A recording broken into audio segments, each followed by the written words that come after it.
بعيدا عن الأصدقاء الشعراء والمنفى القريب، بعيدا عن الوطن الحبيب الغريب، عن الأمنيات الكثيرة التي لا تغيب، عن النداء القليل الذي لا يجيب، بعيدا عن حصان أبيك وقلب أخيك وصدر أناك، بعيدا عن الصحراء تفتش في شعرك الملكي عن مفردات الصعاليك والأتقياء، بعيدا عن المقاتلين الضائعين بين القادة والأنبياء، عن جيوش تستعد لاحتفالات فالنتاين بعد صلاة العشاء، بعيدا عن نسائك المنتظرات في شرفة القصيدة، بعيدا عن رائحة القهوة في شال أمك، بعيدا عن قلب أبيك،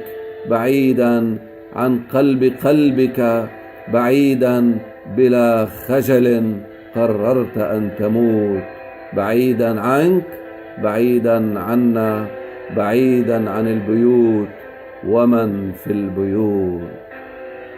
وكما ساحر قررت أن تكون ضحية سحرك، خرجت من جدارية الوقت من التفاسير الكثيرة للعابرين، غادرت مقهاك على شاطئ بحرك، ألقيت سلاحك، لا منازل لك في الغيب تسأله النزال، خرجت خلسة وفجأة من عواصم الذكريات، هجرت بيروت، الشام، عمان، تونس واللوتس والأحجيات، وضعت أقلامك السود على الحدود لتكتب أشياءك الخاصة في العراء، ويكتب ظلك فوقها حين تعود من نزهة في الاختفاء. أين اختفيت؟ هل توقيت اختفائك مقنع؟ واختيارك للمكان مقنع؟ وعودتك التي لا تشبه العائدين مقنعة؟ ومشيتك التي لا تشبه مشيك مقنعة؟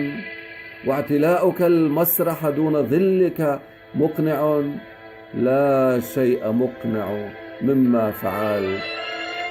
لأول مرة لا يعتريك الجنون وأنت تكتب نصا بحجم نكبتنا، لأول مرة يخونك الحرف في وصفنا، لأول مرة تخوننا، لأول مرة تكون أمامنا ولا تكوننا. فهل يرضيك نصك الجليل العصي على الناشر والتحليل والتأويل؟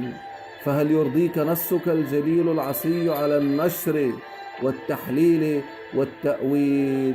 لأول مرة لا تكتب نصا مقلقا، خرجت منا ومنك وأنت تعلم أي مفترق للطرق، خرجت منا ومنك وأنت تعلم أي مفترق للطرق، كلها تقود إلى نفق بعده النفق، حيث السلام يختنق والنهار يحترق واليمام بلا أفق.